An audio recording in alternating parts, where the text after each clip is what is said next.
Blacque. Come, take my hand, close your eyes, and then see the dream that lives within your heart. Hold your breath, count to 10. Know that we will never be apart. If we let the journey start, let our journey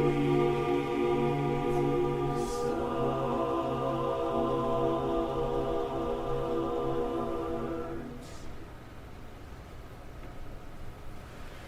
Come with me, and you'll be in a world of pure imagination.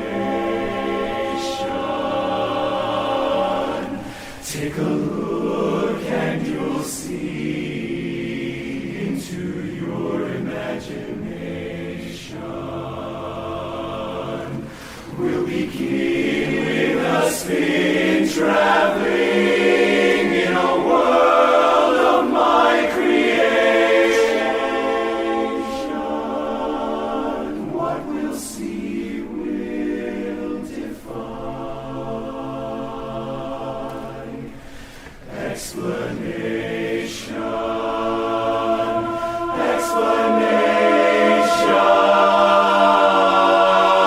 If you want to view paradise,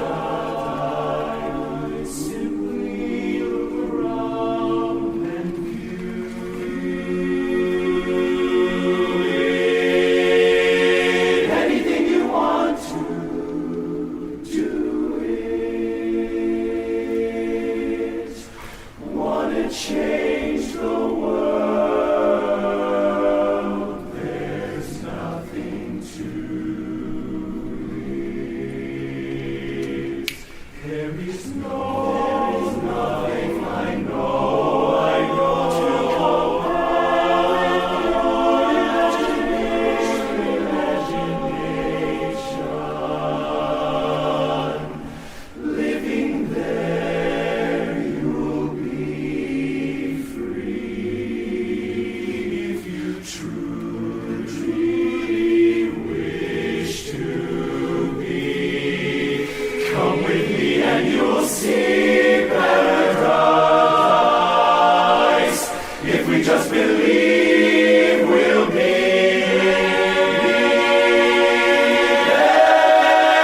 there. Just imagine what we'll see there. Happiness always for you and me there.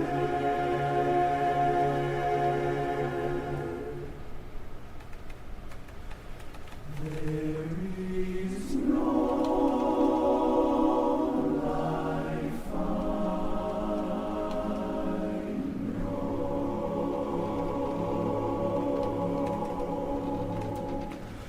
to compare with pure imagination. Living there, we'll be free if we truly wish to. Come with me and finally be free.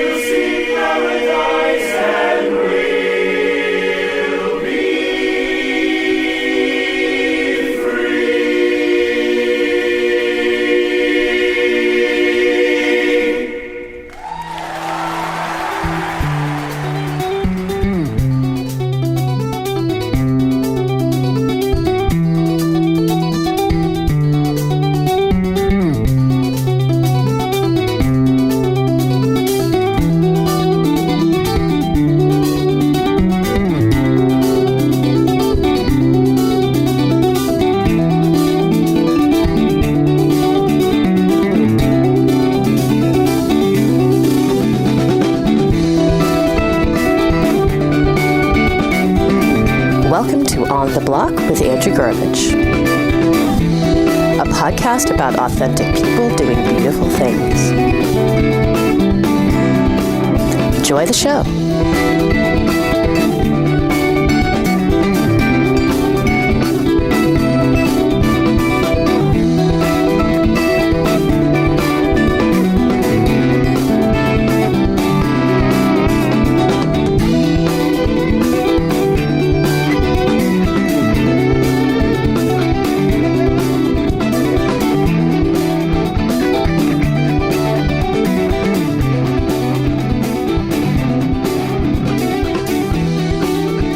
Everybody, welcome to the program this week. This is your host, Andy Gurvich. Our guest this week is Darlene Solomon Rogers, or otherwise known as Blacque Butterfly, Blacque.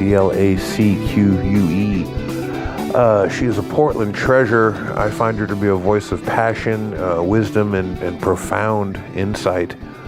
She is an entertainer, an activist, an event host here in the area. She has a profound love for the arts that has allowed her to explore several different layers of her calling, be it in spoken word, motivational speaking, singing, theater, event promoting. She has done what she says is to allow the Creator to use her ministry to inspire others to follow their calling. As I said, she's a native Oregonian, born and raised in Northeast Portland. Author of some wonderful spoken word poems and songs that have had some notoriety in the region and beyond. Black Girl, Can I Comb Your Hair? One of them also on the CD Kaleidoscope, which is out in 2007, I believe, which you should definitely get on iTunes and check out. She's working on her sophomore album now as a follow-up. She does these events in town that showcase talent through her events called Blacque Butterfly Presents.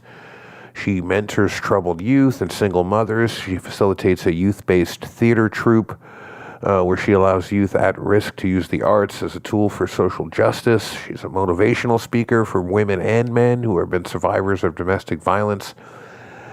She really embodies the philosophy that you can change the world and be the change you want to see in the world. She works with homeless youth, displaced families, and using the arts to empower them to share their stories with the world. She really is just a phenomenal individual. You know that song, Black Girl, Can I Comb Your Hair?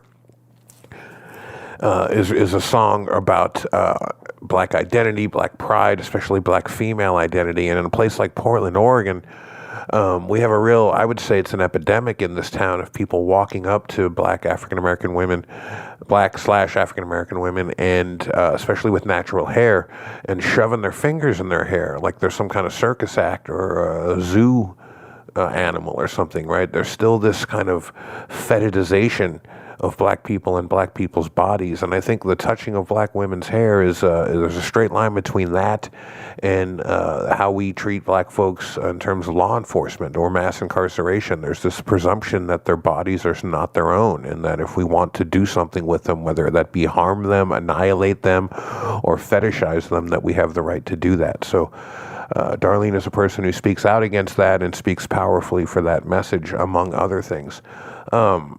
Gosh, this town, Portland, Oregon, I don't know if you folks know this or not, but, Portlandia, bike-friendly, microbrews, coffee, weed, all the things you hear about this place. One of the things you might not hear is it's one of the most racist places in the United States. We have been voted several years in a row as the fastest, most gentrifying city in the country. And if you don't know much about gentrification, then you're very lucky. But you should look into it. This is when an area of a city that has been run down, usually because of a process called redlining. This has happened since the 1940s.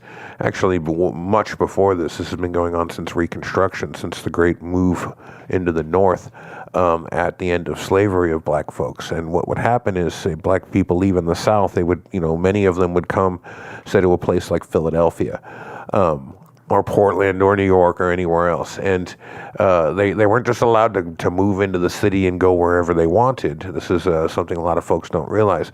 But they were forced to go to one neighborhood. So the very fact that there are Black neighborhoods shows you that this happened.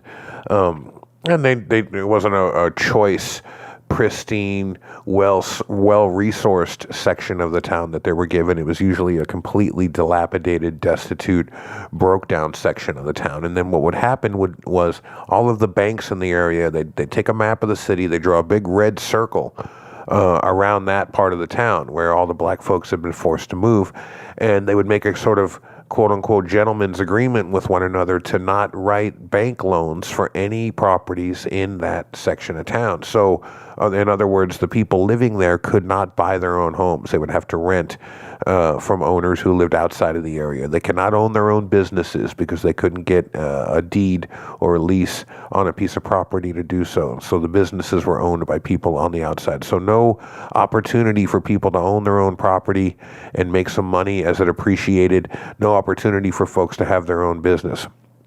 And obviously property values driven down because no investment in this area. And they would leave it this way for several generations, excuse me, and then at some point make an agreement to lift the red line, lift the ban, and then start writing housing loans and business loans, but not for the people living in that area, but for white investors, primarily white, coming in from the outside. And so all over Portland, you have these areas, Mississippi and Williams Avenue, Alberta Street, Killingsworth, on and on it goes, that were exactly like this, that were, and prior to them being redlined, they were actually thriving black middle-class neighborhoods.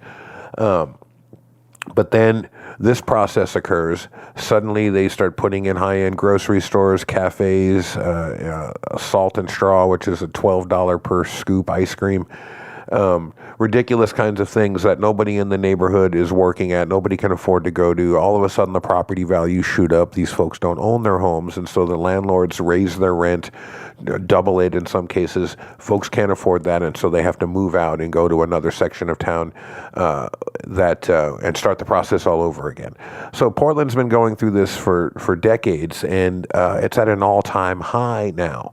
It's displacing families, it's displacing neighborhoods. And so Darlene and I spend a lot of time talking about that because it's just another thing onto the backs of folks of color that they have to navigate in this society. You know, I grew up, my mother, I don't talk much about my family on this show. Well, before I even get into that, back up, that the gentrification thing, I just read an article in New York how the entire city was designed, in many cases, with the eye to keep black folks, the actual architecture of the city, to keep black folks within Harlem, within the neighborhoods that they lived in. So overpasses that came from black neighborhoods were made low enough to where a bus couldn't get through it to get folks to the park or into Manhattan. Just one example of the kind of thing that was literally designed as a kind of containment policy, that the actual architecture of the city was designed to do this. And this, look this article up; it'll blow your mind, and you'll see the dozen other examples in there of how this was done. So what I was going to say a second ago is I grew up, my mother's mother died giving birth to her, and her father died when she was very young, and then she was in an orphanage, and then was adopted by a pretty abusive Chinese immigrant family where she suffered physical and sexual abuse for all of her childhood. The guy was also high up in the Chinese mob in New York. So when she turned 18, she left immediately and went and joined the Marines as a nurse. While she was there, she met an individual named Anthony Mayo, who was part of a family, a large Jamaican family that she became very close to. And by the time I was born, when she got out and met my father, this was her family. This was her brother and sisters and aunts and uncles and grandmother. And so this huge Jamaican family was my family, and I was introduced to these folks as my aunts and uncles and grandmothers and cousins, and we would go to these huge family gatherings and eat curried goat and listen to stories. And right around the time I was 13 or 14, I looked around the room and suddenly had this realization that my mom, my dad, and I and my brother were the only white people in the room. And it hadn't occurred to me before then. I don't know how to put it. I'm not one of these idiots that says, I don't see color and yada, yada. It was just my family. And I had this deep profound connection to these folks, and I was just, they were just family. I just didn't realize I looked differently than they did until I was 13, 14 years old. And then it dawned on me, and then I started asking questions. And the reason it dawned on me is I realized that they were treated differently than we were. We'd go to a restaurant, we'd go to the store. Folks just, I would go with my cousin Derek to the store and to buy candy, and the story. The security guard would watch him as we walked through the store and not me. And I think even sometimes while they were watching him, I would steal some shit. You know what I mean?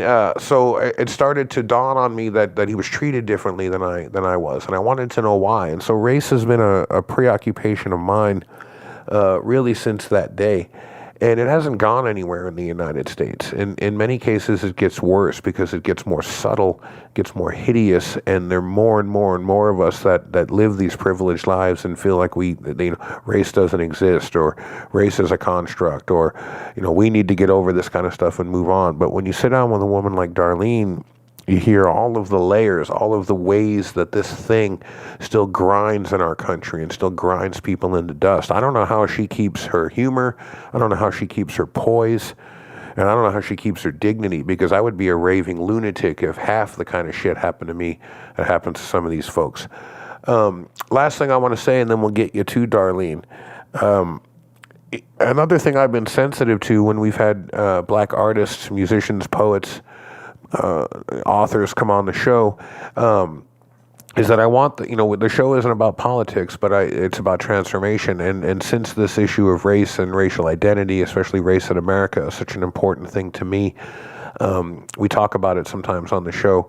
But I also want to make sure that we don't just talk about black stuff with black artists. I think that's a bummer sometimes. And we got Chuck Barber, the great percussionist, coming on in a few weeks. We've had Walida and Marisha, and Adrienne Marie Brown and David Walker. We had Sister Outsider. We've had S. Renee Mitchell. We've had a lot of folks come on the show and share their life and their work and their passion with us. And yes, when we're talking to black folks, race and racial identity in America is going to come up in the conversation. But I think it's also important for you to realize what a spectacular artist Darlene is, beyond just someone who's plugged into all of the racial injustice and a lot of the problems that are happening structurally in our society, and her art speaks to that.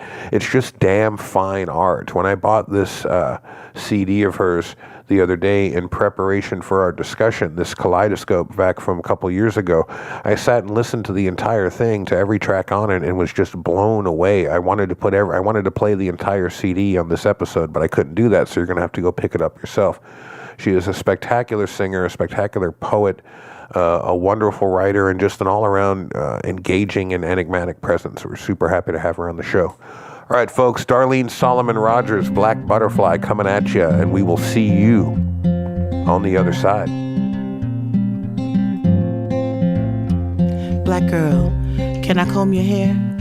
Form it in the beautiful styles that cause people to stare, and loose the snares of assimilation's jazz. Can I braid it intricately and allow others to see a strong black heritage that is rich and free? Can I add shells and beads, extensions and weaves, or grow your locks to the floor and watch your self-esteem soar?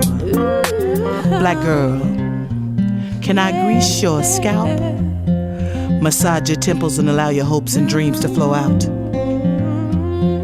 and have all your dreams take hold and sprout? Can I twist it in knots and singleese twists that little black boys look at and can't resist, and show you how to add the fragrance of Nubians on your wrist? Black girl, can I comb your hair? Put it in the beautiful styles and makes them stop and stare. Oh yeah. Black girl, can I comb your hair? Put it in the beautiful styles and makes them stop and stare. Yeah, yeah.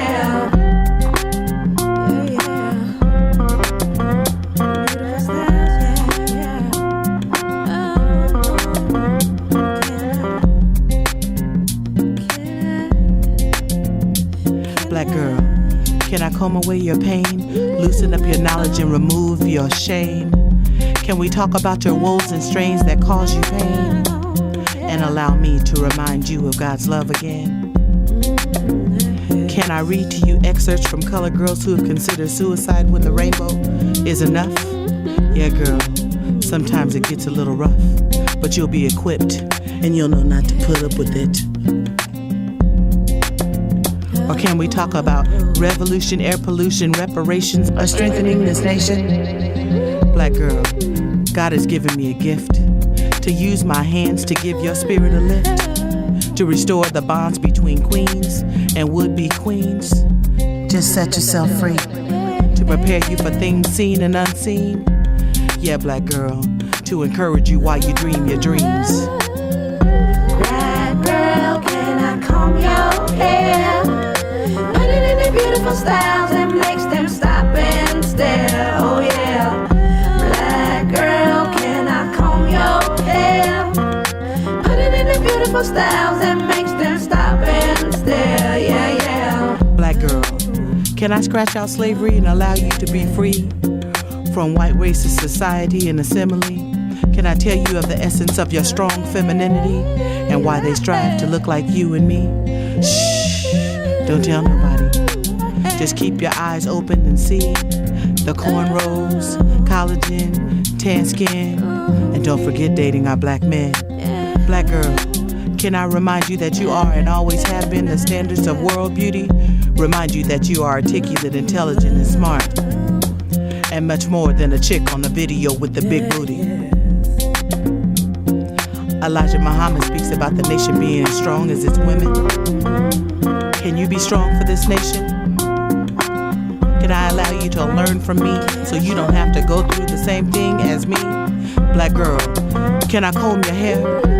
Can I tell you of the women leaders that have gone on that look just like you? Can I read to you poetry from Nikki Sonia Langston, my mama Phyllis Wheatley, and my girl Rhodesi, and tell you of the revolution from Angela's point of view? Yeah, black girl, they look like you too. Can I tell you of the inventions that this nation's history conveniently forgot to mention? And tell you little things like why Sears is living off a Robux pension? Can I tell you things that will make Willie Lynch flip in his grave? As I reveal to you the secrets of the making of a slave? Black girl, can I show you more than what your heart desires for and help you to see that this struggle is bigger than you and me, and it's time for our nation to rise up and be free? Black girl, can I comb your hair?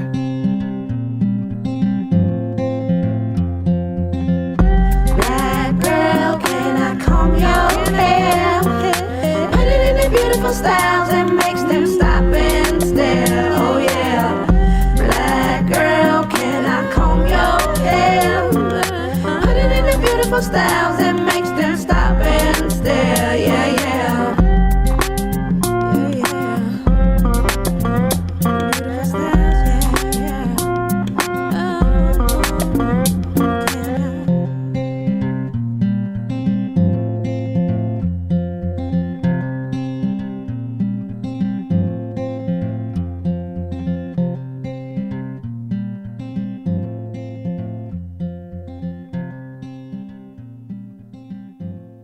Thanks for listening to OTB, a digital love letter between what is and what is possible.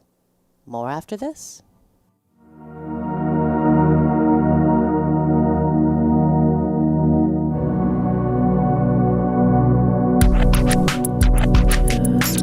Try being Pollyanna in a house with a maniac man, and try understand why grandmothers deny their grandchildren equal love and affection, and explain that to the same child whose life is going in the wrong direction.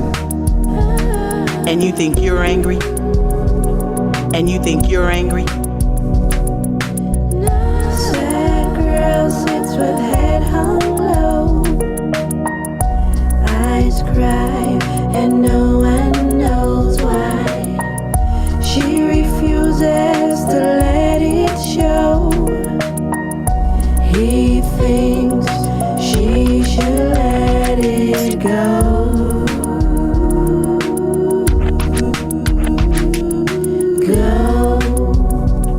And you think you're angry? Being called names that were more than sleazy, and trying to protect children from a meanie. Dealing with someone whose self-esteem was wrecked, and trying to keep one income finance in check, and trying not to end up in a sea of regret. Yeah, I've done that. Along with staying up late at night and trying to make sure everything looked right, trying everything I could do to avoid a fight. What if I had a man who was sincere, who met me at the door with "Welcome home, dear"? Oh, I know my name ain't Joan Cleaver, and this ain't an episode of Leave It to Beaver, but it would be cool if it could happen, instead of getting met at the door with a slap and "What you gonna cook for dinner?" Or try getting into a fight at noon and having your child sleep in the next room and praying that he doesn't wake from his nap too soon, or hear the furniture and things go boom. Or hearing "When you gonna get married and get that baby a daddy?" from folks who you thought understood your plight, who were having your character for dinner that night. And you think you're angry? Sad girl sits with head hung low, eyes cry, and no one knows why. She refuses to let it show. He thinks she should let it go. And you think you're angry?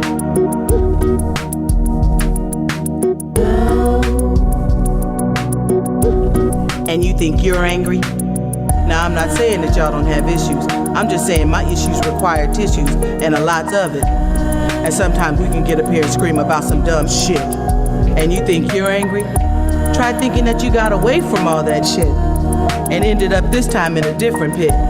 Except this time, it's not your body that gets hit. Now this mother wants to take you on a mental trip. Y'all sitting back talking about, "Oh, she's so nice." And you wonder why I write? Cause to quote my girl Ro, if I don't, I might tear up some shit tonight. Cause see, some of y'all don't know nothing about me, except for the exclusion of some of the folks from my family and some of you folks that have heard my poetry. So maybe y'all might not even be feeling me. But the next time that you see me, send up a prayer for me. Cause sometimes I still get angry. Sometimes I still get angry. Sad girl sits with head hung low, eyes cry, and no one knows why. She refuses to let it show. He thinks she should let it go.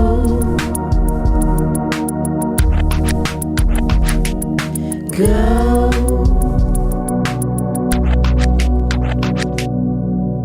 Sad girl sits with head hung low, eyes cry, and no one knows why. She refuses to let it show. He thinks she should let it go. And you think you're angry? Go.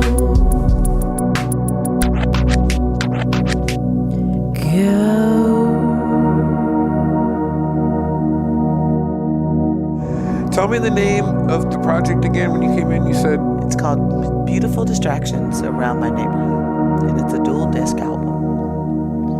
And beautiful distractions are all of those things that stop you from doing exactly what you're supposed to be doing. Some of it is beautiful, and some of it is just distracting. Like media portrayal of a lot of things. yeah. It's distracting. Falling in love. It's beautiful, but yet it's distracting. But distracting, isn't it? So it's a combination of both. I was doing the Around My Neighborhood album, which is the first part that I started out with, and as I began on this journey that is around my neighborhood, because it's ever evolving, because our neighborhood keeps changing and it keeps evolving, and then the people keep coming in and out, and death and dying happens. And so it kind of changes the scape.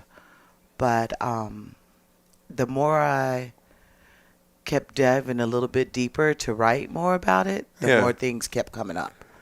And so the kind of the beautiful distraction stuff started happening. And I was like, wait a minute. These are both happening simultaneously. They're both beautiful projects. I feel as passionate about one as I do the other. So maybe I should just start co-writing them. And then they literally just like married each other. Came together. Yeah. How long you been working on this project? Seems like forever, but it's been 5 years. In some ways, though, I mean, maybe specifically 5 years, but in some ways, kind of your whole life. Because I remember you telling me, maybe you can share this with our listeners. By the way, we'll do our general introduction in a minute, but I want to ask this question. You told me on the phone that part of the project at least sprung from a conversation you had with your mother. And so, you know, in a way, this project started even before you were born. Exactly. And if you want to share that story with our listeners. I'd love to. It's an amazing story, and it keeps me grounded. Some friends of mine, all of my friends are artists, literally, every single one of them. I'm sorry. No, I'm kidding. It's actually wonderful. It is. It's kind of maddening, but it's wonderful. The singer who does most of the singing vocals on my projects, she and I were having this conversation. She's a Northwest native. She was born in Seattle, but her family's here. And we were having these conversations about how we're walking through our old neighborhoods where we have all of our childhood memories, and everything's changed. And then people are looking at us like, what are you doing here? Why what are you looking at? Yeah. And we were like looking at homes that had been generationally established that are now either gone or changed. And I remember walking down the street that I grew up on, and the woman that lived next door to me was like my second mom. She literally, my mom was a single parent. And so I was a latchkey kid. And as soon as I stepped foot on those steps, Miss Owens would be like, you got homework? What are you doing? Why don't you come over here and help me with some pies or something? Wow. But there was never like time that I just had to get to just wild out and do something silly as a kid. Yeah, that's a safety net. Yeah. And if it wasn't her, it was the other woman across the street. My neighborhood literally was like my playground. Yeah. Everybody watched over me. Everybody was involved in everything. When I got married, everybody from my neighborhood came. It was just like there was a lot of engagement. I've heard you say in conversation that, you know, it wasn't perfect and you're not trying to romanticize it. There was tough things, there was difficult things, there was poverty, there was some ugliness, but that people knew each other, people looked out for each other, people knew each other's names, people each other's took care families. of each other. Yeah. People took care of each other in the way that humans are supposed to take care of other humans.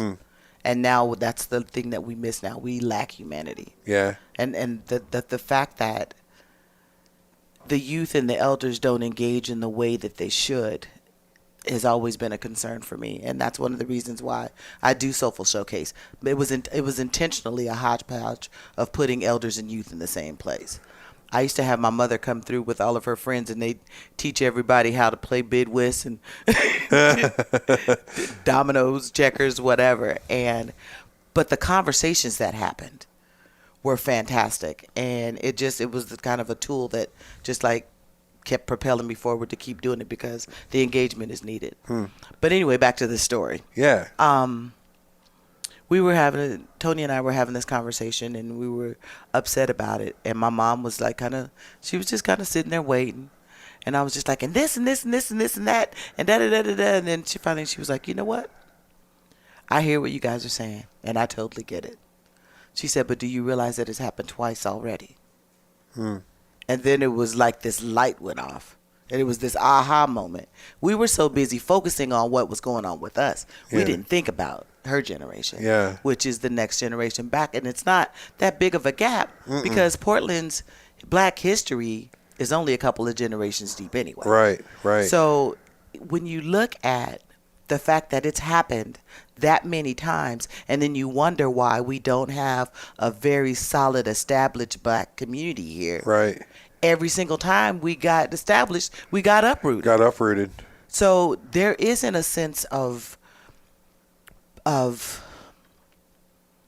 sacred, purposeful lineage. Yeah, that's well said. Us.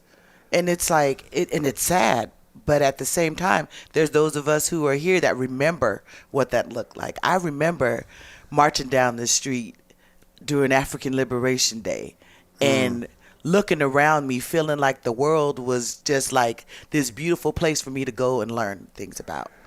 And then that went away. Layers upon layers of things just started kind of removing themselves. People who were head people were no longer. Yeah, what was the name of that barbecue joint up on MLK close to Lombard? And they always had the great Juneteenth celebration there. It was there forever. Oh, I know what you're talking about. It was there forever. And when I used to live in North Portland, I mean, it was an amazing thing. I never ate there. They served pork. Oh, you ain't messing with that pork. I can't do it. I can't do it. On no swine do I dine. Well, let me introduce. Oh no, were you finished with the story about your mom? Yeah, for the most part, yeah. So that led you to She's say, on the album. So that led you to say this project needs to have this generational dimension, this chronological dimension as well. Yes. Well, welcome to the show, folks. That's the softest intro we've ever had on the program. We're almost through the first segment. This is Andy Gervich. You're listening to On the Block Radio. Our guest is Darlene Solomon Rogers. Is that how you want to be introduced? And also known as Black Butterfly. Also known as Black Butterfly. Tell me about that. Well, how long do we have? Because it's a short, long story. Okay, go ahead. I want to hear it.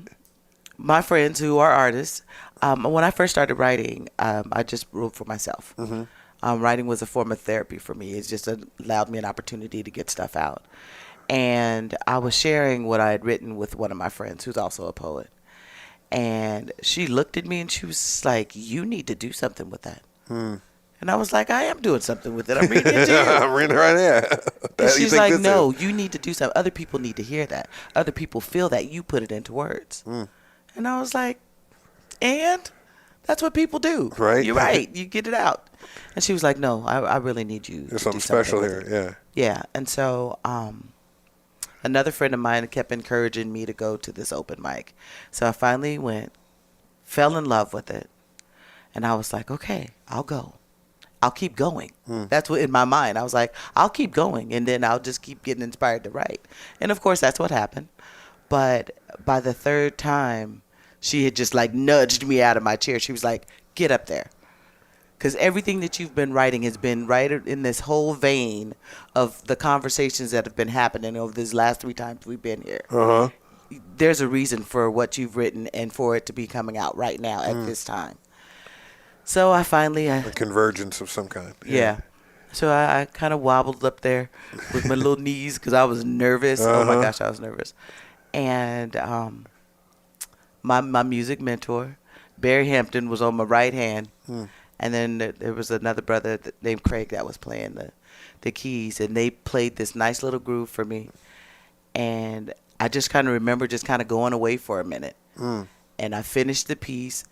Tears were coming down my eyes. I walked down the stairs, and like 12 of my friends were waiting at the bottom of the stairs, and they just embraced me. And they were you like, don't even know what happened, right? I don't. I have no idea. I really don't. It was just like it was beautiful. When I think about it, I kind of get a little verklempt. When was this? What year was that? In 1999. Okay. Yeah. And then how did that lead to the name?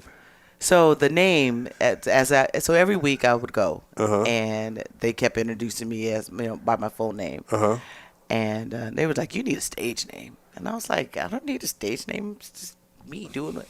They're like, "Whatever, you need a stage name," and so I said, "Okay, I'll work on it." And I thought of a couple other names, and I'm like, "I don't get it. I don't like it." And then one day I was listening to the Sounds of Blackness, and they have this song called Black Butterfly. And then Denise Williams already had a song called Black Butterfly as well. And that particular day, both of those songs came on like one after another. Oh, wow. Yeah, and I was just laying there just bawling. And then I was just like, there it is. There it is. That's amazing. And so I picked up the phone and I called my friend Ro, and I was like, "So Ro, I picked a name." She was like, "What?" And I said, "Black Butterfly." And she was like, "It's perfect." Literally, a butterfly flew into her car and landed on the passenger seat. Look at that. No kidding. So, yeah. While you're on the phone with her? While I'm on the phone with her. So then we called Tony.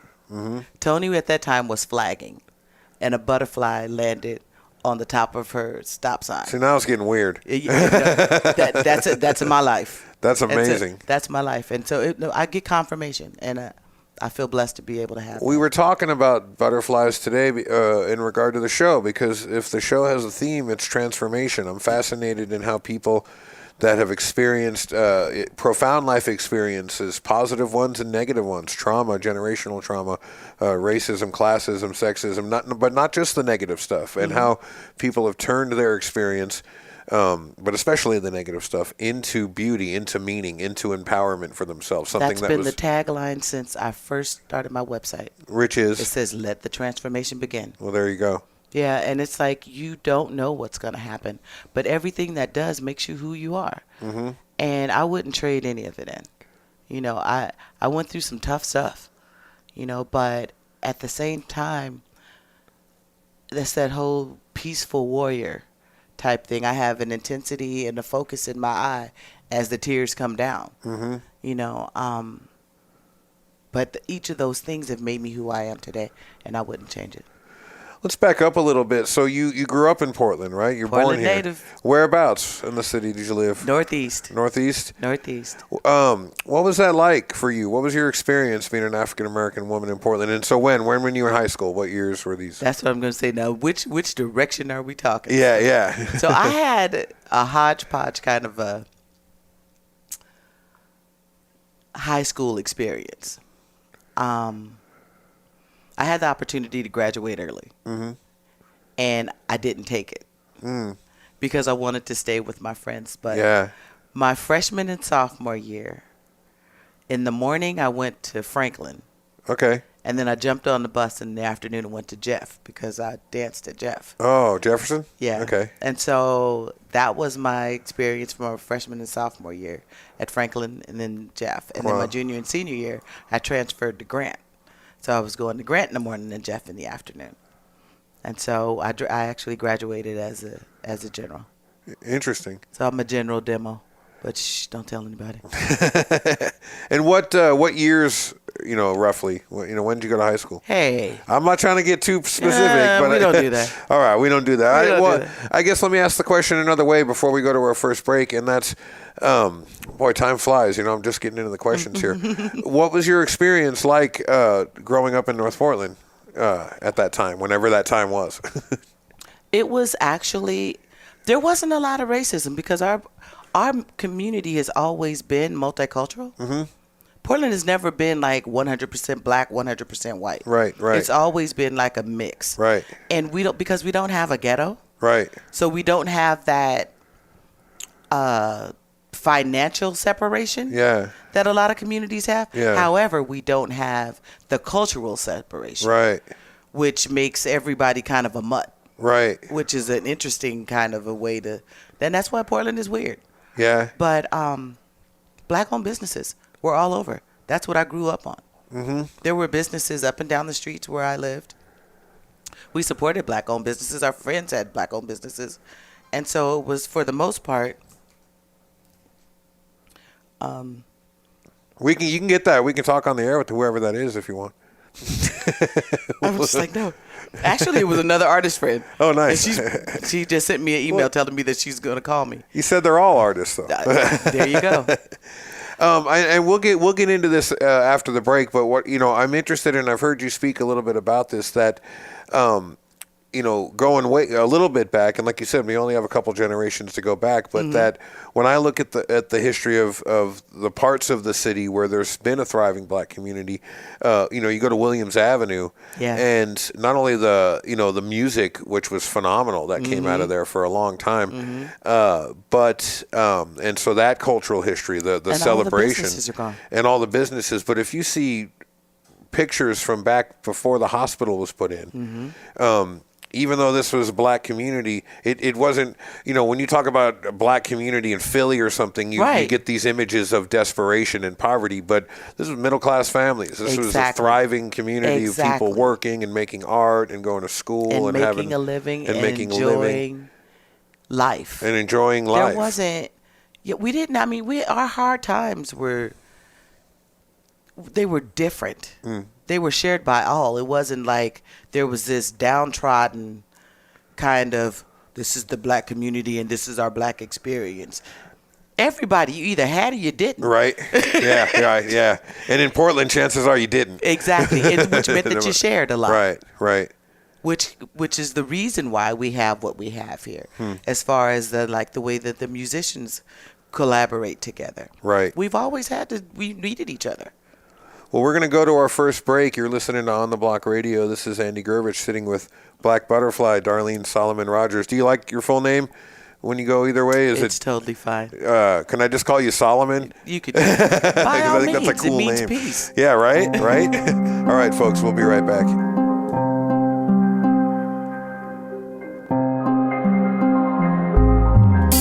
I saw you. I was on my way home from a long day, and I was coming off the freeway, and I saw you.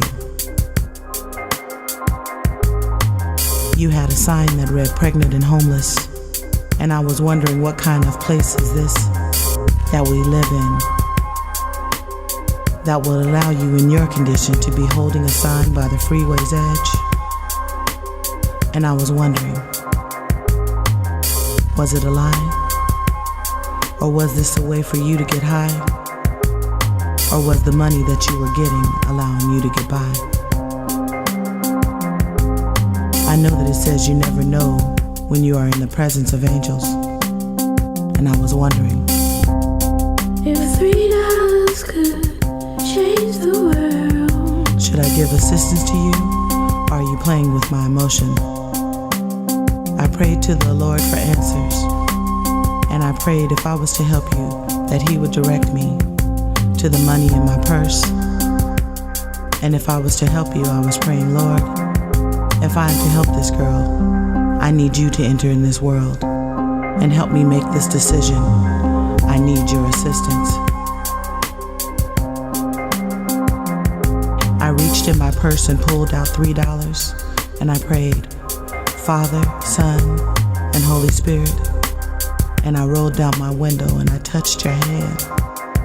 And as I said, God bless you, something happened. touch, touch, touch, I touched your hand. I gave you my heart's offering. If $3 could change the world, I'd give my last to save this girl. I had to pull over and compose my thoughts and feelings and share some tears to cleanse my soul. The contact that we made changed my life.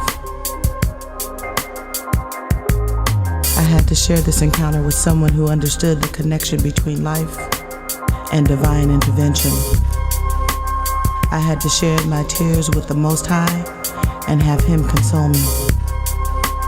What has this world come to, that we see people on the street with not enough or anything to eat, and we question it? What has made us so numb to compassion that we are asking ourselves, should we help? Someone in need? Someone with a seed? How do you know? I've asked myself several times over, what if it was me or you? Then what do you think I should do?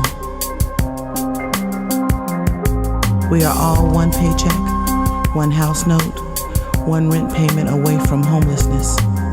Can you handle it? Will you be able to make it? Do you have God's grace, or will you have to fake it?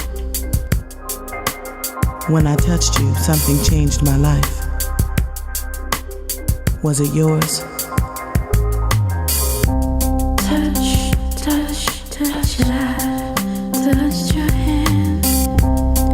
I gave you my heart's offering. If $3 could change the world, I'd give my last to save this girl.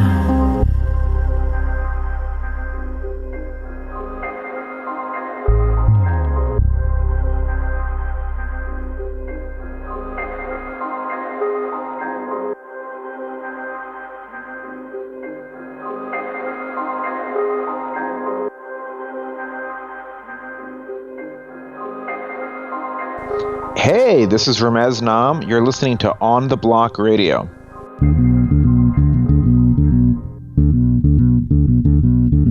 You'd rather I slit my wrist than raise my fist and resist. But a true activist without action is just acting. Let's get it cracking. I'm prepared to lead, prepared to bleed, prepared to fight for my rights. Got truth mixed with lead tonight. With no apologies, I'm a black nationalist smashing this fascist reign of black people with block blues and pain, waiting for a change to come. Well, here I am. In the spirit of the Panthers, I stand. Revolution on my mind, self-defense in my hand. Revolutionary because it's necessary. No fear of a pig with a badge. And I don't care if you get mad. I know you can't handle it. Enlightened, fearless, revolutionary with a concealed weapons permit. I know the life I've led. I'm aware of the things I've said. And I'll be waiting for you from the hills to the hood, prepared for the bounty on my head. I'll be prepared for the bounty on my head. To the mountains I have fled, for the things that I have said. With matches, with carbine, some powder and some lead. Thinking about the life that I once led. I'll be prepared for the bounty on my head. To the mountains I have fled, for the things that I have said. With matches, with carbine, some powder and some lead. Thinking about the life that I once led. Thinking about the life that I once led. If it was up to you, I'd be bound, battered, and bruised. But I choose to break chains, hold the shackles for you. With the truth, I juice up the armies of the troops to fight the powers that be. Cause each one teach one the way that it's done. I choose to use this vessel to fill up with the sun. With truth and knowledge and wisdom, I let you know. I pass out extra copies to kill them before they grow. I fight against injustices until I'm dead. I'll be prepared for the bounty on my head. I'll be prepared for the bounty on my head. To the mountains I have fled, for the things that I have said. With matches, a carbine, some powder and some lead. Thinking about the life that I once led. I'll be prepared for the bounty on my head. To the mountains I have fled, for the things that I have said. With matches, a carbine, some powder and some lead. Thinking about the life that I once led. Thinking about the life that I once led.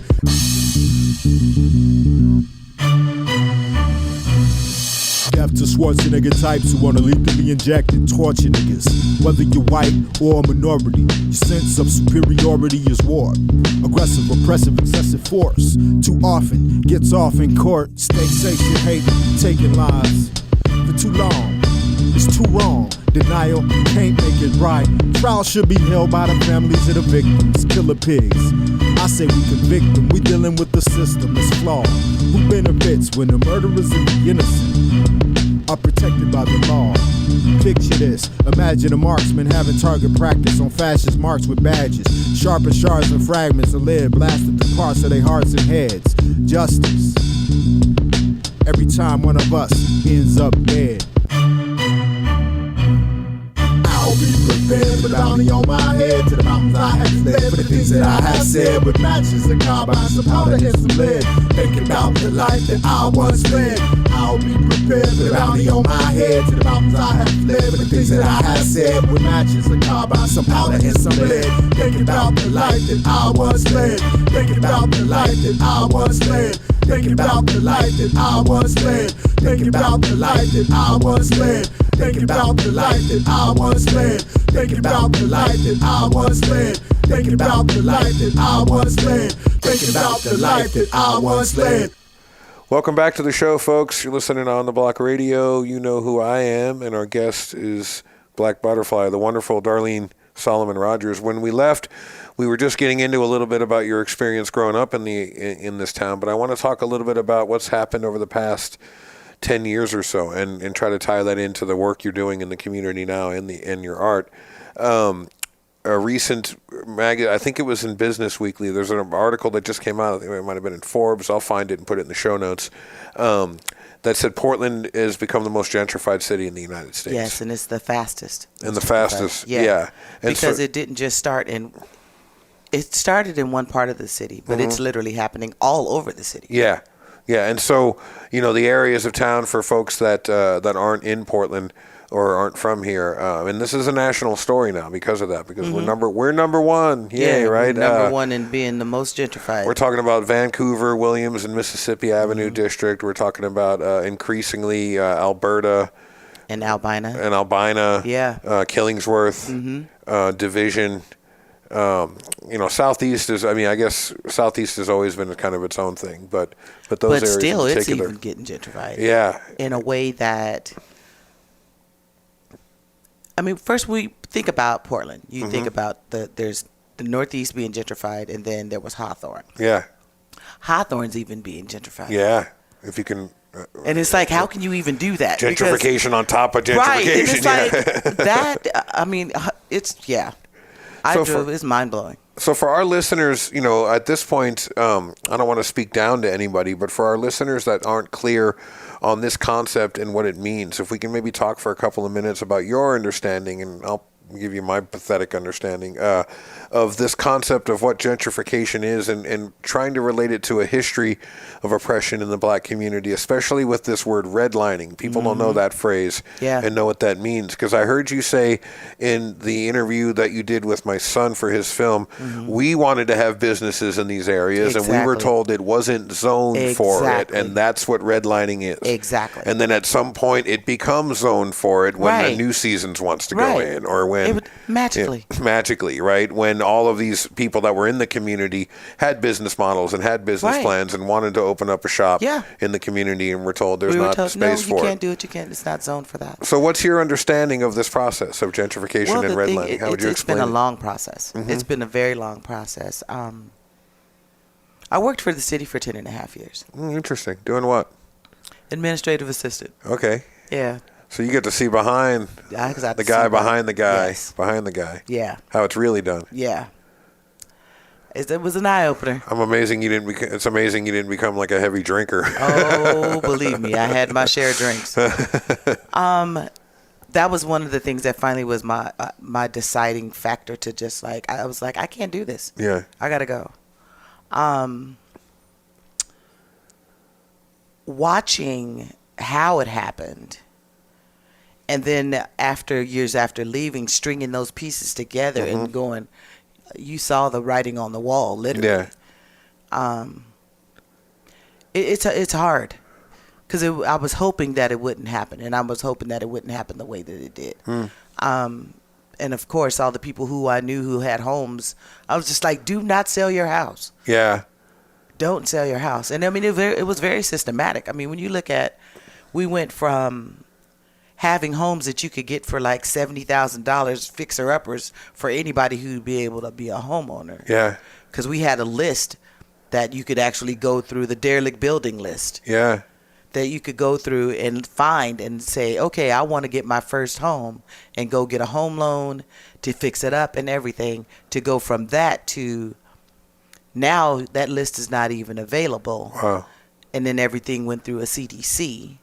Okay. And then we had all these neighborhood CDCs. So we had the Sabin area, we had the Elliott area, and all of these. And so then people could sort of kind of get houses through that. But it had to be, some other thing. And then we had PDC. And then PDC took over everything. Right. And it's like, when you look at how it's very strategic. And what is the CDC and a PDC? What are those? So Portland Development Commission. Okay.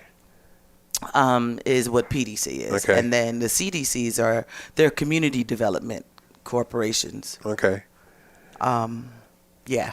I get what. So this is, these are the what business and city interests put together in order to make the decisions how an area is going to be developed. Yeah. And you can watch what happened in Pearl to see where that's going in Portland. Everything was about bringing a Cracker Barrel or some kind of Cracker Barrel. No, what's the name of that spot? Crate and Barrel. Cracker Barrel is not the thing I'm thinking of. I'm giving free commercials to the wrong place. Crate and Barrel.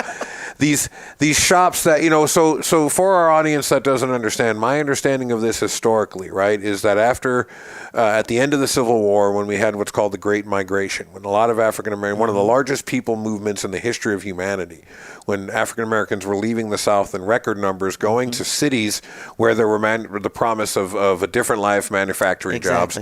Now, what people don't, what maybe a lot of folks who don't drill down in the history understand is that Black folks weren't necessarily welcomed with open arms by there was the integrationists. A sundown law here. Yeah, especially in Oregon. Yeah, you can work here, but you better not be caught outside after night. Yeah. So right? And so black folks would move into the city, in Philly and Detroit and wherever, and they couldn't move wherever they wanted. They were all directed to a certain part of the city that was kind of the most economically depressed, right? And then once everybody was concentrated there, city planners and real estate brokers would draw take a red Sharpie and draw a circle around that neighborhood and say, nobody write business loans or housing loans for that community. And they would leave it that way for 20, 30, 40 years to make sure. Some of that stuff is still in the books now. Yeah, to make sure that area stays economically depressed, to make sure that the people there are renting their houses, they can't get businesses. And then at a certain point when the property is pennies on the dollar, they open it up and then start writing those loans to business interests from the outside, which in many cases are predominantly or exclusively white-owned businesses, right? And so a new season comes in, a Salt and Straw where you get scoop ice cream for $75.95. Or whatever it is, and then all of a sudden, because all of those great hip businesses are coming in, all white kids, 30 something from Berkeley and Brooklyn want to move in there because now it's hip and they have cool bike lanes, and then suddenly the property value skyrockets, and then your landlord goes, it's $4,000 a month now to live here, which of course families can't afford, so then they are pushed out of that area to the next area, which now is really East County in Portland. Folks are moving further out, towards Rockwood and Gresham and that kind of stuff. Well, the thing about it is Salem. Yeah. Or leaving the state entirely. Exactly. 10,000 black people left here. Wow. And that's what, at the beginning of gentrification, they were like, oh, yeah, everybody went out to the numbers. No, the numbers left.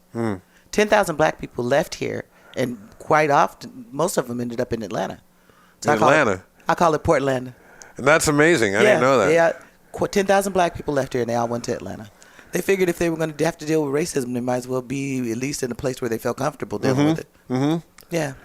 So, you see these changes, you're experiencing them in your family. I mean, I'm not telling you anything. I'm just trying to get our listeners caught up. Right. And so you decide you're going to do something about it, right? And so you're working on several projects, right? That you do these community. You mentioned a couple things to me. Soulful Showcase. Soulful Showcase is a monthly showcase that I do that brings community together to talk about issues like this, because we don't have anywhere to put it. And one of the things that people forget to understand is that when gentrification happens like that, people are not in good mental health, because there's a lot of things that are being said and done that they don't have any kind of input in. Yeah. Feelings are getting pushed away. Again, like we were talking about businesses who, that wanted to be put up in this particular place and was told that it was zoned out. Watching somebody do the exact same building that the same business that you wanted to do and been told no, and watch them do it and have it be successful. And and so you have to deal. What do you do with those feelings? Everything's displaced. The places where you went to for comfort are now gone. Right. The people who you went to for comfort are now gone. Right. The generation buffer is now gone, because a lot of those folks have moved on spiritually. Right. They've passed on. Right. So you don't have that stability anymore. And because of not having that stability, we have people, feeling completely displaced and isolated and isolated and unimportant. And one of the studies that they've done, several studies that they've done, is shown that people that go through gentrification, their health declines rapidly. You get more diabetes, you get more high blood pressure, hypertension, you get more, I was going to say, anxiety, stroke. PTSD. There's already all those things that are already been looming in the background. Wow. So now they're to the roof. Wow. And being pushed out. Then there's that. Do you remember that? They had this forum called Pushed Out? Yes. Did you go? No, I'll admit right now that I didn't. So the thing that was funny about Pushed Out is all the people who needed to be there got pushed out. Oh, God. Yeah, the irony of it. So I happen to, I love my hood status. And because there were enough people there that knew me, I still got to get in. Right. But I was one of maybe 15 black people there. Wow. Maybe 15. So Soulful Showcase is a project you do. Where does it meet? AJ Java. Okay. It's a coffee shop on the corner of Albina and Rosa Parks. Okay. Across from Peninsula Park. Soulful Showcase is a traveling showcase. Oh, okay. So I take it into a lot of states. But here locally, I have it at home Once a month. Once a month at AJ Java. And we can find information about that on your website. You can. Okay, we'll have that in our show notes as well. That's what I was just getting ready to ask you. Do you need me? You can tell us what that is right now. So you can find me on Reverb Nation. It's REVERBNATION.com/Black Butterfly. BLACQUEBUTTERFLY. QUE, nice. Yes. That's cool. I like that. CQUE.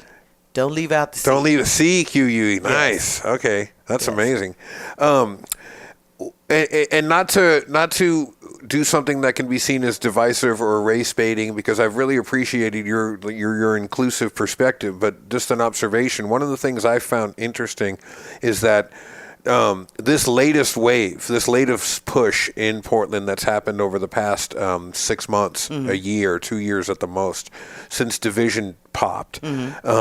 Suddenly now a lot of middle class and lower middle class and working class whites are starting to get pushed out of the city. So for instance, I'm a full-time college professor. I'm one of the people that made it. I've been given a quote-unquote gainfully employed job, in my field. I work full-time. I have benefits. And so I'm ahead of the game compared to so many people, and I can't afford to live in Portland proper anymore. Right. And so suddenly you see all of these stories on the news in the Willamette Week and the this and the that. Portland's in the middle of this crisis because suddenly middle-class whites are feeling it. Yeah. And so do you ever sit back and go, where the hell you people been for 40 years or 20 years or 100 years? Like, welcome to the party. Right. I'm just like, so that now that you understand what it feels like? Yeah. Maybe we can have a conversation now. Get in line. Yeah. Right. It's irony, but that's how it happens. That's how it happens. And that's how it always been. This isn't new to me.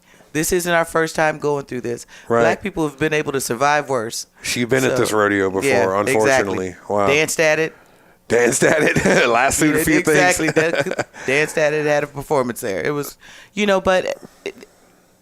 with that said, will something be done about it?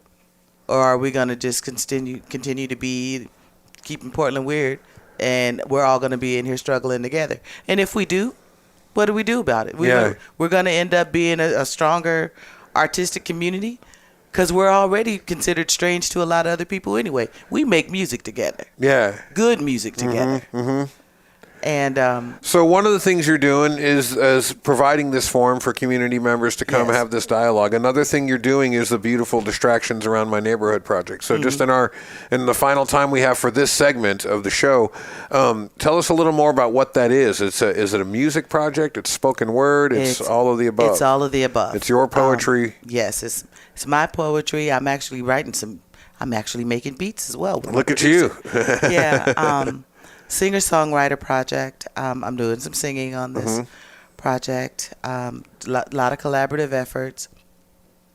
Then I'm writing a play as well. Oh, cool. So I'm being the artist right now. Yeah. I'm just like throwing everything up on the wall and seeing what sticks. Okay. Because theater's always been my passion. I figured, it was time to do it.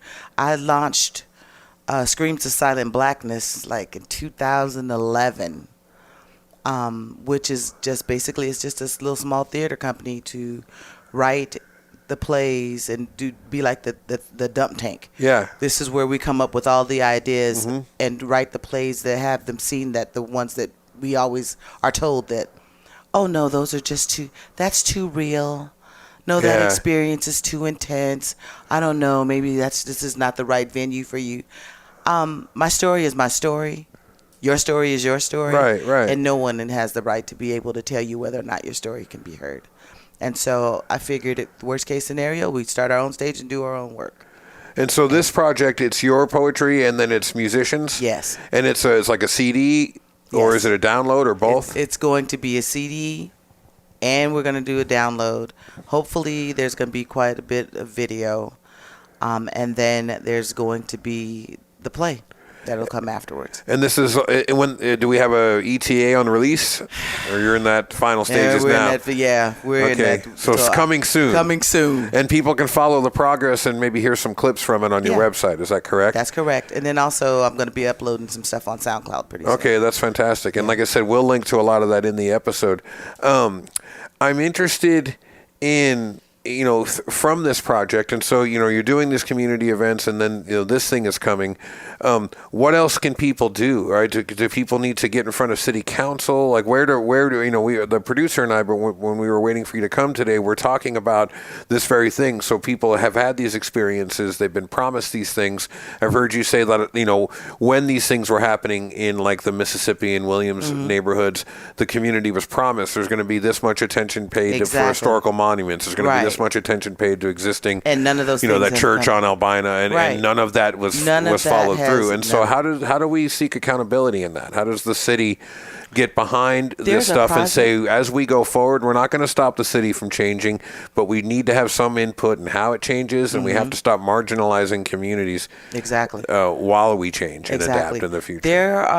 I actually literally just went online for a few minutes yesterday, and there is, I have to get back to you on the name though. Okay. But there is actually a movement coming back now to get Black-owned businesses.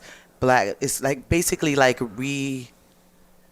it's some kind of a re-entering program. Okay. Which is bringing Black-owned businesses, Black housing, lower marginalized folks are able to get housing. So we'll see what it looks like.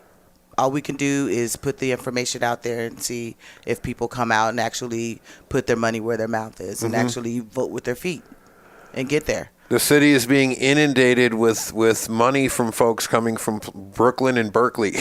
And like I said, middle-class whites are starting to be pushed out. And so that's always the rallying cry to go, oh, God, now we have to do something. And so maybe at least that will lead to the conversation coming more mainstream. I mean, it sucks that it has to come to that, and it always has to be the same thing. But that's what's, and we're coming to the end of the segment, but that's what's led mass incarceration to finally get into the national spotlight, because the meth epidemic and the loss of all those middle-class white jobs in the manufacturing industry has got a lot of poor white folk in jail for these long sentences for meth, and suddenly people are going, oh shit, we got to do something about this. What are we going to do? And now weed is legal. What about all those brothers that are in jail? What about all those brothers that are in jail for selling $10 bags on the street? Are they going to release them now? Yeah, they what have does that to, look like?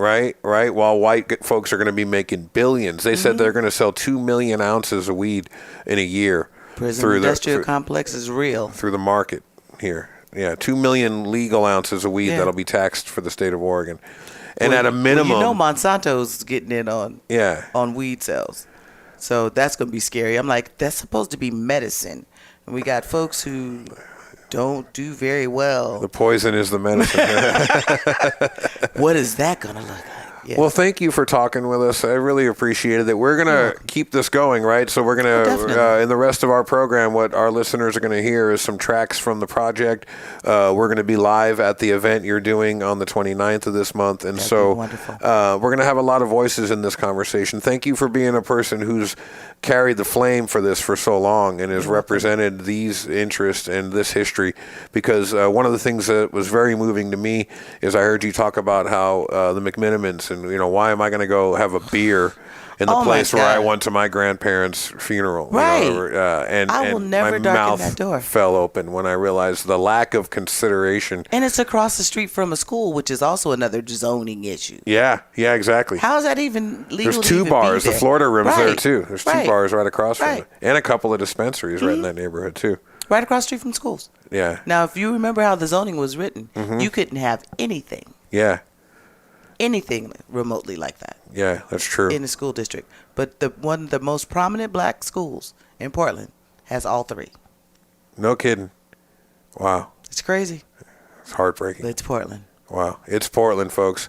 I talked to a person last week. I think in the Renee episode, there was a person who talked about moving to Florida to get away from some of the craziness in Portland. And I said, that'll tell you something. If you got to go to Florida to get away from racial craziness, then you know something That's weird. That's saying a lot. It's speaking volumes. All right. My producer's yelling at me because I was supposed to end the segment 3 minutes ago. So he's giving me that glare. So thank you, folks. We really appreciated having Black Butterfly here. Darlene, it's been awesome having you. And I look forward to continuing the dialogue and seeing where you and others take this. Most definitely. Thank God we have some conscious, engaged artists in town that are working together for change. We do. And not just for profit, right? We do what we But can. also, profit ain't bad either if some folks want to send a couple dollars hey, man, your way. We do it for the love, but we don't mind being able to pay our You got to bills. pay rent with something besides love, right? Right?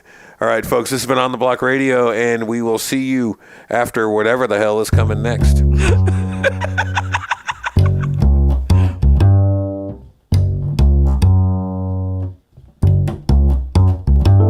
Poetry saved my life one day. The Father gave me a song, and in my spirit I would always hear it and have to sing along and find my way home to Him. Poetry to me was the cleansing, and my Father was the balm. And now I have a song worth singing. The melodies in my life He keeps bringing.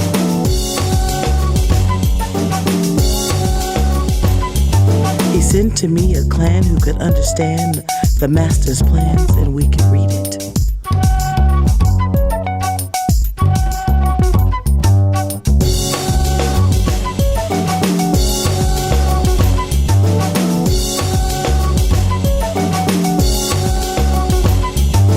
Life's hieroglyphics and signs and signals that would otherwise go unnoticed. He helped us hold it down, us poets. And everyone around was able to be blessed by the blessing that we received. And wow, it was a blessed thing. Poetry cleanses my spirit, and I hope that you all can hear it in each and every presentation and every occasion of celebration.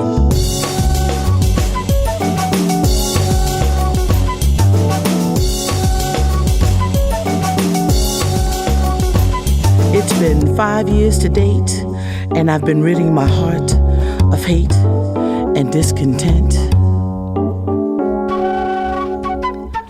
Poetry saved my life one day, and the depression and the pain was washed away.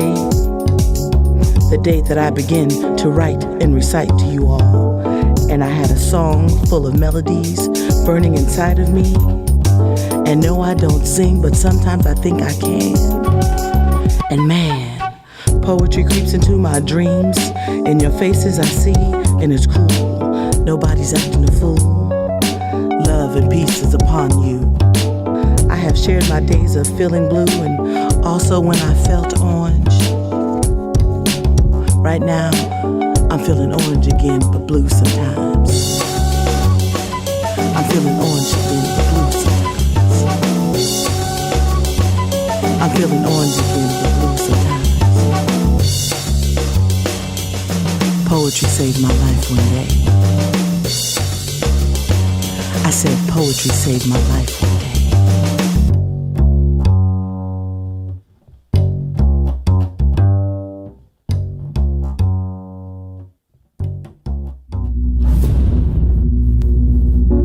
In 2015, data compiled by Governing Magazine showed that Portland, Oregon has experienced more gentrification over the past 13 years than any other city in America.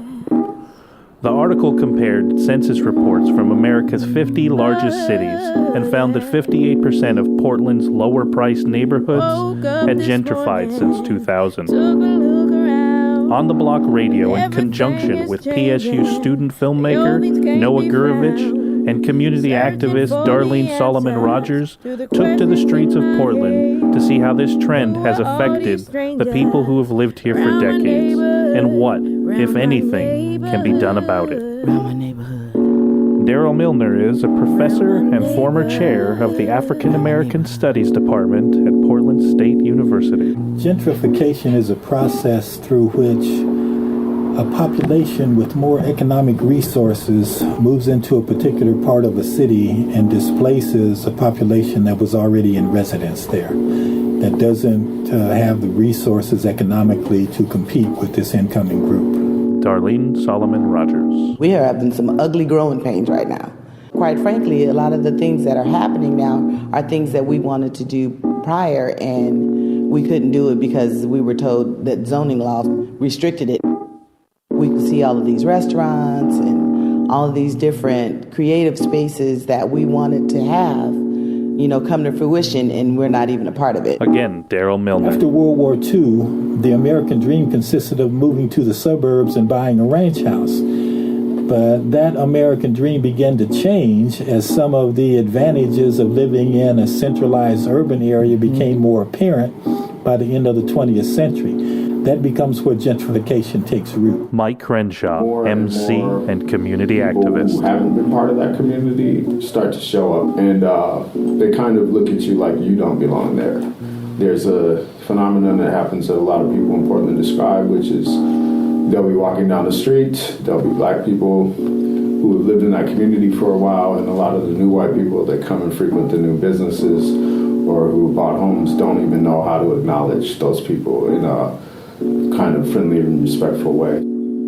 Not acknowledging one another is just as bad as not being a part of your community. I mean, it's like, that's how you were raised. You spoke to people on the street. It was respectful. It was disrespectful to not do that. And so to have people literally like walking past each other like they don't exist is just basically putting a face on gentrification.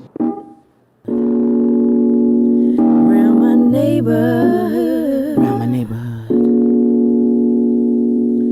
Today I walk down my city street and everything looks strange and different to me. They changed everything.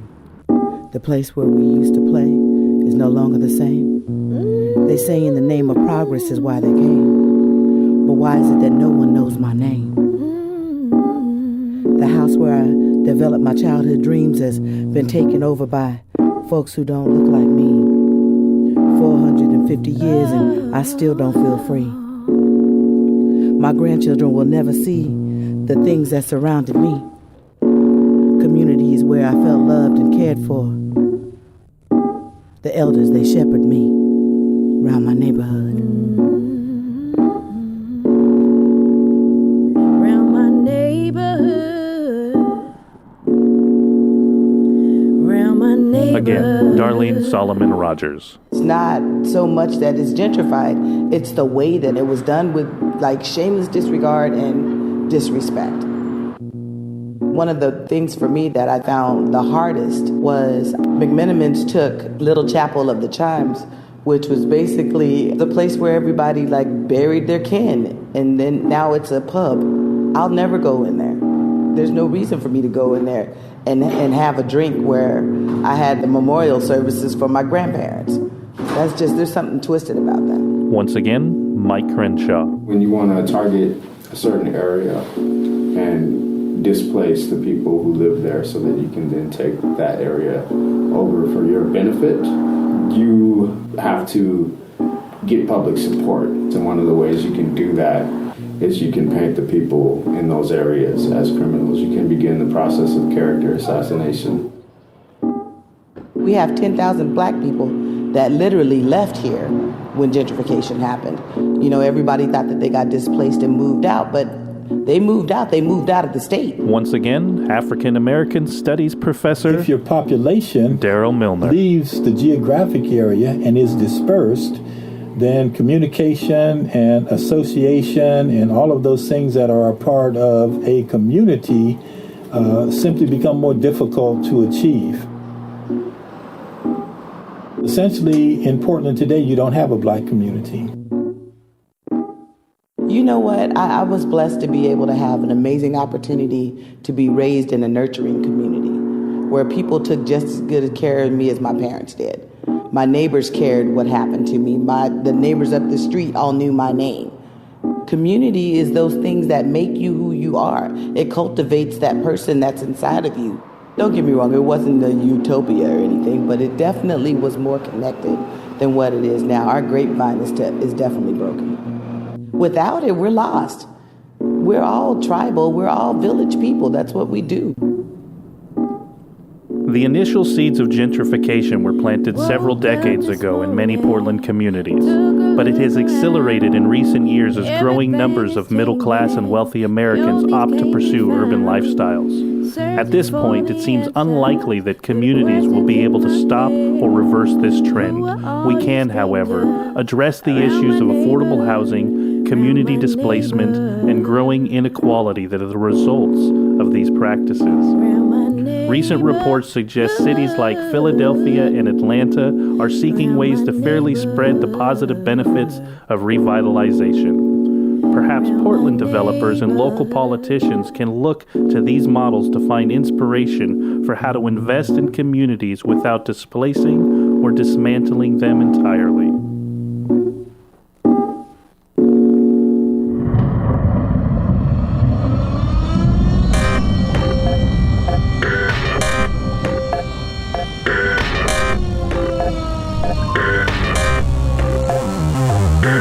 We are in a system of things as far as the pendulum swings from left to right, trying to bring some dark places light.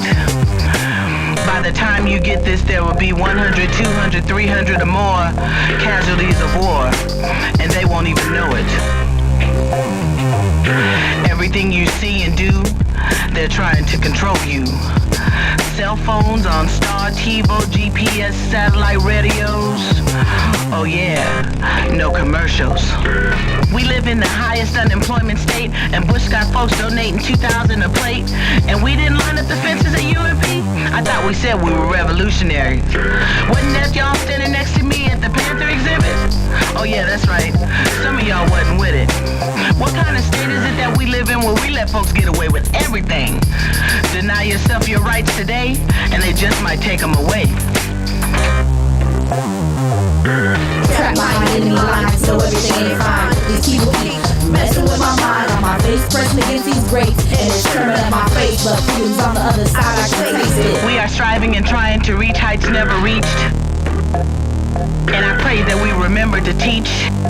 Each one reach one. Each step that we take brings us to a more enlightened place where we dwell in love and not hate. Each one teach one is the way it is done. Interject your intellect, and where your intellect falls short, find a child running wild and teach them what you know. Make sure that our seeds continue to grow, and tame them with spiritual wisdom of knowledge itself, and of wealth and the lack of it. Teach them of capitalism, racism, sexism, spiritualism, and all those other isms that cause folks to build themselves in cages from which they cannot escape. And slavery is on the rise again, but this time we are not bound physically. We are entrapped mentally, and it's disguised as prosperity. Got you chasing after a brass ring instead of lifting up your voice and singing praises to the Almighty God. When do we assimilate to the sick way of thinking? Was it when we started smoking and drinking? Like I said, we are trapped behind enemy lines. Nothing is fine. Trap my enemy lines, so everything ain't fine. These people keep messing with my mind. On my face, pressing against these grapes, and it's turning up my face, but freedom's on the other side, I can taste it. Like I said, we are trapped behind enemy lines. No, everything ain't fine. These folks keep messing with our minds. Got my face pressing up against the screen, and it's tearing up my face. But freedom's on the other side, I can taste it. I said freedom is on the other side, I can taste it.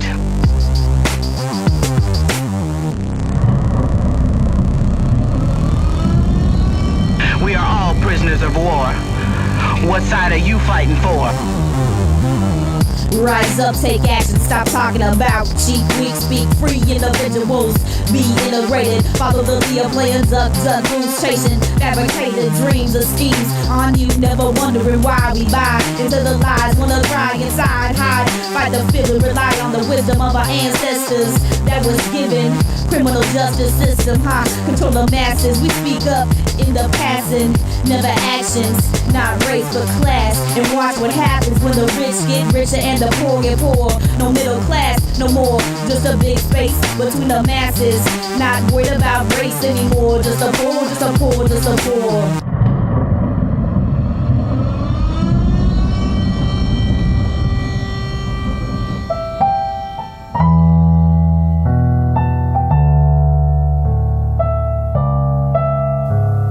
You've been listening to On the Block Radio with Andrew Gurovich. The show is produced in Portland, Oregon by Michael DiNapoli at MD Productions.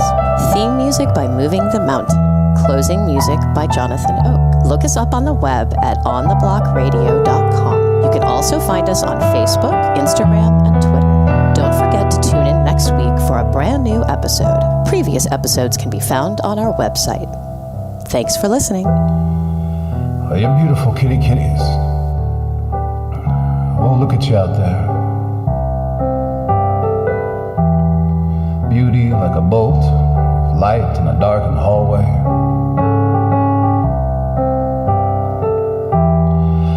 New minds looking at this world, at our lives, with the perspective of apocalypse children.